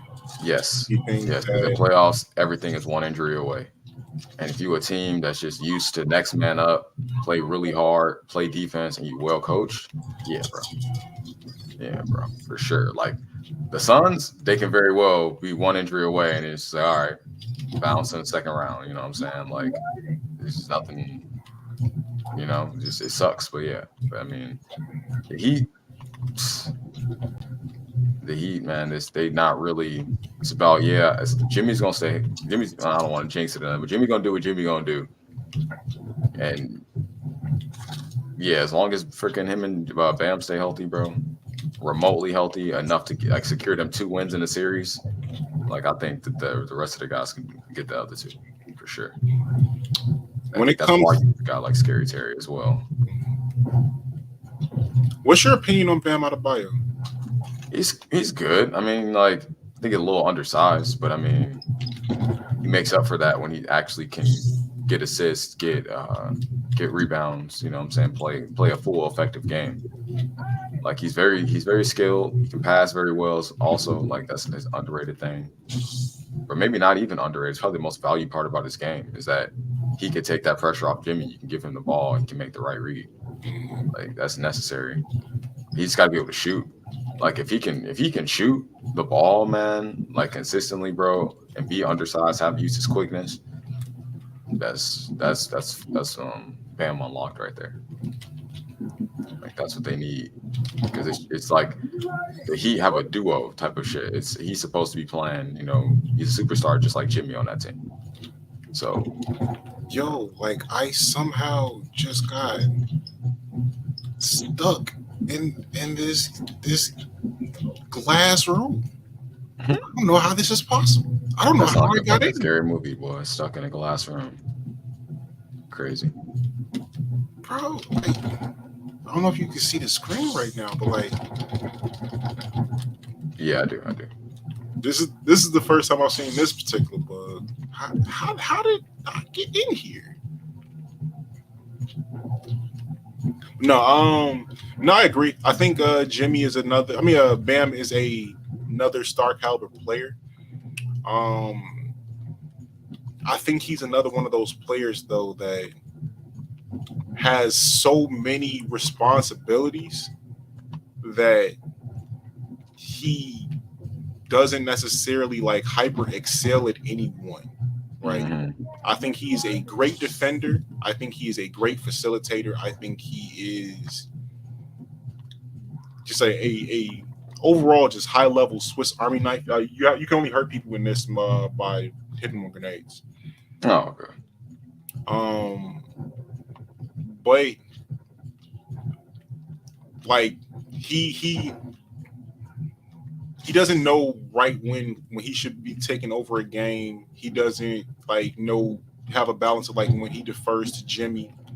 I think he just kind of goes with the flow of games sometimes, and that Heat team really needs like a more aggressive version of him to be the championship team that they honestly are. Mm-hmm. Like if Bam could just play like Jimmy does at the center spot, they'd be disgusting. like if he just and even if he couldn't do it for as many minutes, like say you got 25 minutes of just Bam Adebayo, just playing hard, scoring the ball, being aggressive, and then the other 10 minutes that he plays or whatever, he's like I'm a facilitator, I'm passing the ball, whatever, man. But it's like this man. He's got to be aggressive. Period. Like they're gonna play the Nuggets. Got to be aggressive. You got to look to attack Jokic every single time. It's easier said than done, I guess. But you Bam Adebayo. Like, so you supposed to be one of the guys on the Heat. I don't know what's up with Tyler Hero. Like, I don't know if he's always hurt or what, but Tyler, honestly, so that's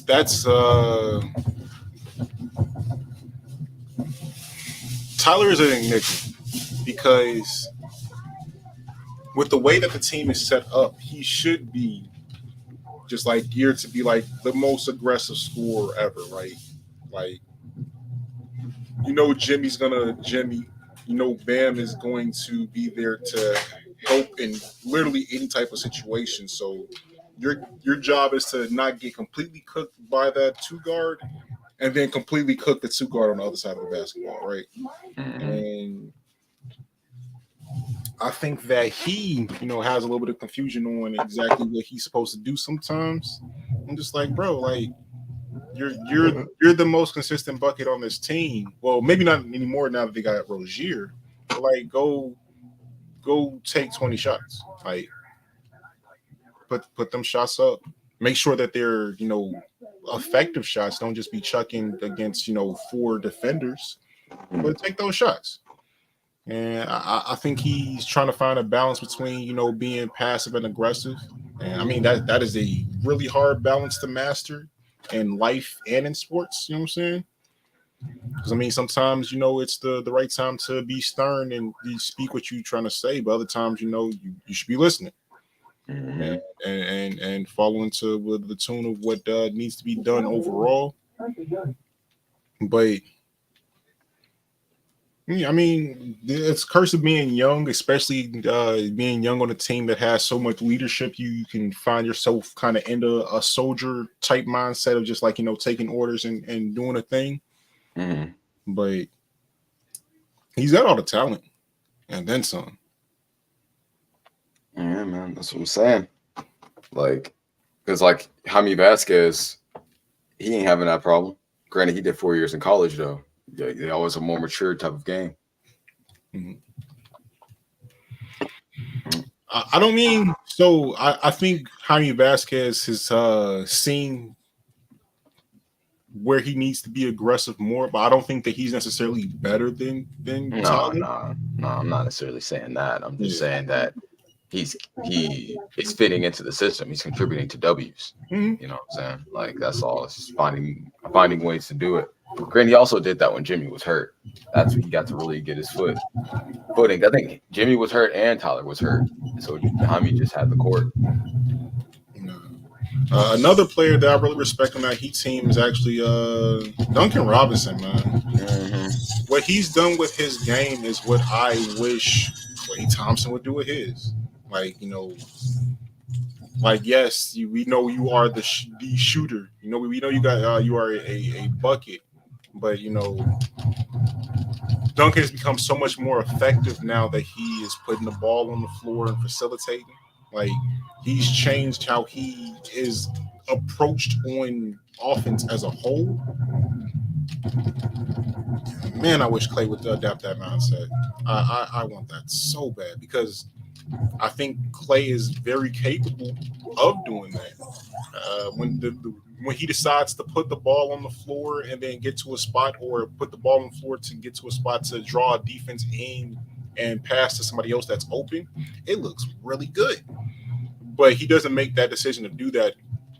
More often, he's trying to run into a spot and get a shot up. Which is, I mean, I get that that's what you did consistently, and when you're hot, you still do it at a high level. But like, you don't have to be that guy. Like, you don't have the body to be the the scorer that you were.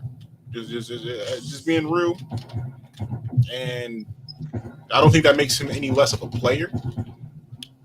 But I think that his inability to try to grow what he can do and what he does on the floor consistently does make him more of a player. Yeah. Like I see so many like press conferences and podcasts and just little clips on the internet of how Clay just wants to be the. It's hard to make the adjustment, and Clay's just trying to find all these ways. And like, you would think that your legs don't work, Clay. Like you would think that you really at the end of the rope of your career, and there's nothing you can do to change. It's like, don't end up like Carmelo Anthony. Like, you know what I'm saying? Like, I think Melo still had 3-4 years left on the right team.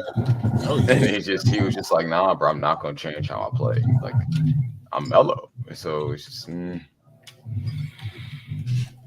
mean, I think Melo's situation is a little more complicated because a part of the issue had nothing to do with basketball. mm-hmm. And there was a lot of off the court stuff that really attributed to him, like, you know, having his career cut the way that he did. But like the fact that he adjusted his game so slowly took him out of a starring role a lot faster than what it could have been. I mean, he did eventually adjust more to it, but I mean, by that time, it was on a Lakers team that was looking for everybody to scapegoat. So he caught some of the negative flack there. Russ caught all the maximum of that negative flack, and I'm happy to see him in a happier situation now with the Clippers. Still in LA. I honestly, like, just because of all of the negative connotations around, like, you know, Russ and Harden. I'm about to say, and even PG to a degree, and Kawhi. Think about it, like that whole thing. Like, that's kind of why I want to see them win. You know what I'm saying? When Harden caught all that negative press this season for saying, like, you know, I'm not a system player, I'm a system, and niggas was really mad at him for it. It was like, but he is though. Like, is it the perfect system? No, but he is the engine that made the teams that he was successful on run. Like, there's no denying that. And when he wasn't the engine pushing that team, they didn't look as good. So yes, he is a system. Like, bottom line, like, that's why you get him. Yeah, that's literally why you get him. Like, put James on the court, man, and let him figure this mess out. That's kind of how Lonzo was going to be for the Bulls. Put Lonzo on the court, bro. You make the right reads, you make the right passes, bro. Make sure the ball gets to where it has to go, so this offense hums. Okay, when you're not on the court, Zach, your world, man, go get hot.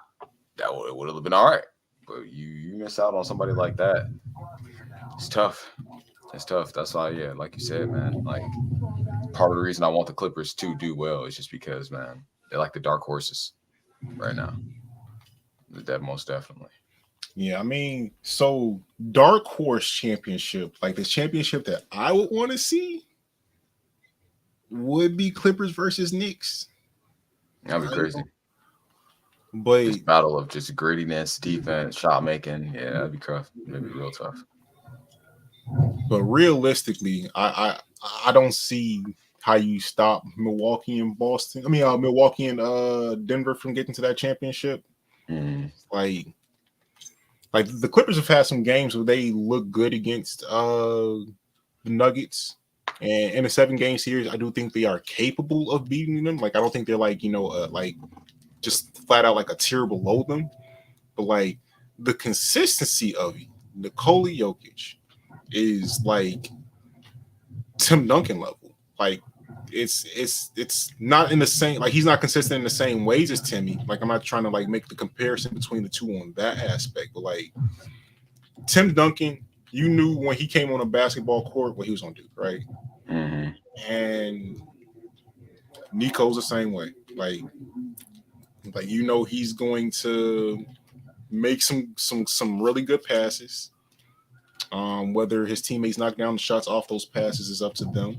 You know, he's gonna, you know, be attentive on those rebounds, and you know, with him being as big as he is, if he's actively trying to get a board, it's gonna be hard to stop him because, I mean, good luck stopping him from doing a lot of anything because of how big he is.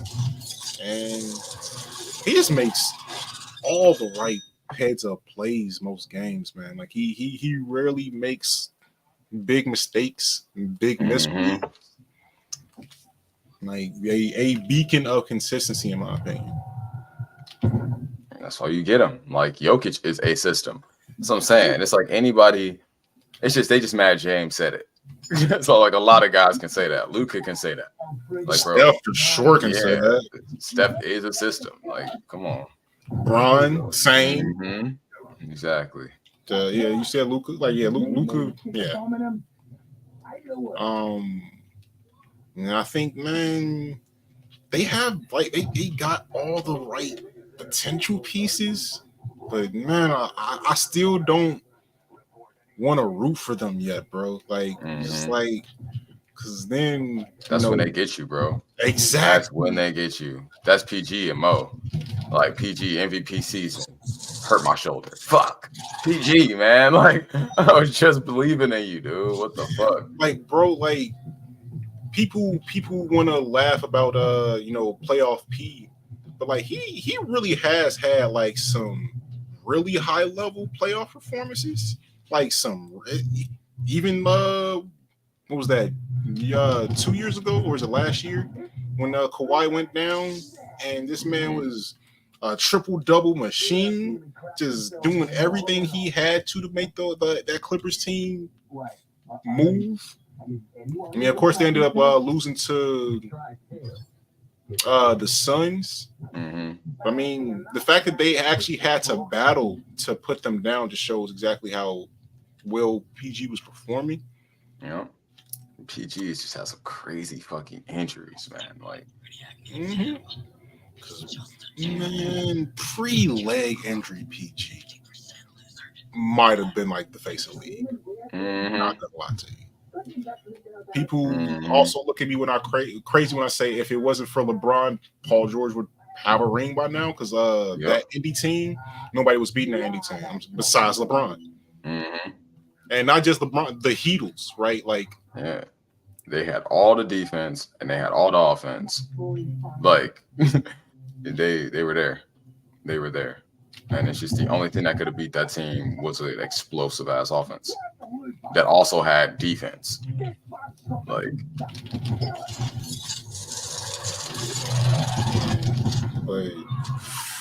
man, if Paul George never got hurt, the player that he could have been. I mean, but the player that he still is great though. Like he is a hooper. Sometimes he talks before he should. You know what I'm saying? That's his competitive nature, though. Yeah, and kind of sometimes you got to do that. You got to hype yourself up so you can go do that on the court. You know what I'm saying? You got to say like, yeah, I'm this, so you can get yourself in that mindset to do this. You know what I'm saying? But yeah, I'm a PG fan though. I'm a fan of his podcast. I'm a fan of his game. I think he has like for his size, he's got a crazy handle. Like just way better than what it should be, and he makes it look simple. Like the way he mixes in like hezzies and like delay dribbles to get to certain spots so he can like explode off, but it always looks super smooth and contained. Like he's like almost like the opposite of Russell Westbrook, where like he's always contained. Like it's always like involves like like this is a methodical move. This wasn't like a impulse or something like that. Like I moved the way that I did to get this specific shot, and we gonna see if he drops. Exactly. And that's my thing. Same with Kawhi. Yeah, same thing with Kawhi, and that's why I think that Russ is a great fit for them, because while they are being methodical, he gonna come out and just make the effort plays, and now he's starting to really just like make the right passes, do the right cuts, taking some solid shots. Like he like numbers wise, Russ isn't playing, you know, stellar, but like situationally speaking, he's making that team look good, bro. He's making that team look really good. Bringing everything that they need. Like that's what happens when you just have a like extremely high caliber energy guy. Like we hear that term around the league all the time. The energy guy, the guy that's come off the bench, and like Russ does it at an all-star level. Yeah, even when he's not an all-star, he's approaching it with an all-star level of intent. He in less minutes, I feel like Russ has been more effective than he has been in some of his MVP seasons. He can just turn up. You don't got to worry about it. He's just like, bro, I got however many minutes to affect this game, and this is it. I'm giving everything I got. Let him loose. The way like Westbrook played, like he gets a lot of turnovers because he plays the way he plays. So I feel like he's most effective in short minutes. Like because then you can just get in the zone, go off. You see him make crazy plays, like that one pass where he went all the way to the layup and then still gave it back to Kawhi. Kawhi was like, "Oh, okay, thanks, I'll take it." Like, it's like I'll take the easy shot. Why not? Right. But because he played like that could have easily been a turnover. But you know what I'm saying?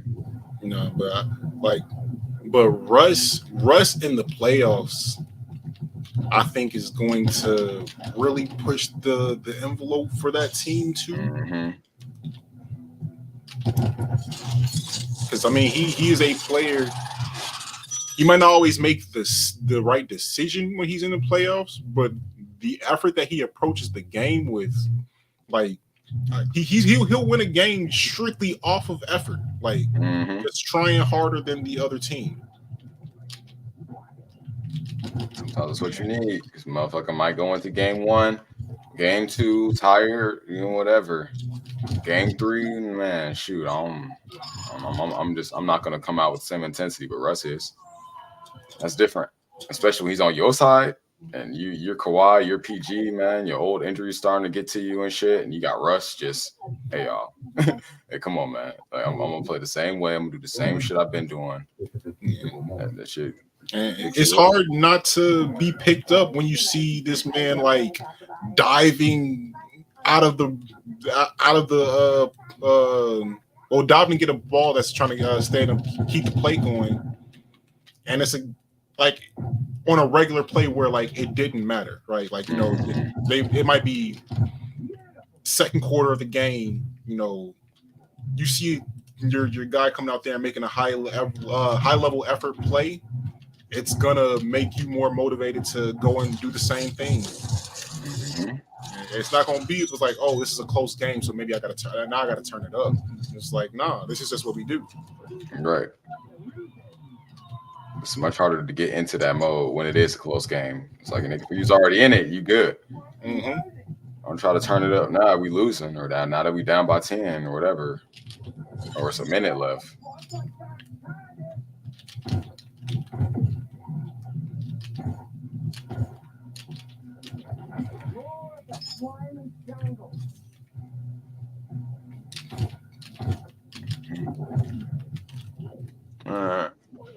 Yeah, but I don't know if you noticed, but I moved on to 2K. I actually didn't. I just been in a flow of. I mean, if it's 2K time, bro. I mean, we've been talking about so much basketball. I'm actually about to get off real quick. I'm about to end the stream. I don't know. We were playing Suicide Squad versus Justice League. Now I've transitioned over to 2K. I think I'm going to end the stream here because we have been up for about 2 hours. What's good? I don't know who you are, Facebook user. Whenever you get a chance, go into the caption of the post you're watching this from. Go all the way to the down of it. Click the little shrink to the StreamYard that allows you to have your name show, and we can talk to you more. This is gonna be a stream that we do every Saturday around noon Eastern, 1 p.m. Central. So if you enjoyed this discussion with us, come with us. You know, hit us up if you want to get in on the streaming, on the discussion. You know, we can definitely make that happen. But we had a lot of talk, so we're gonna end it here. Peace.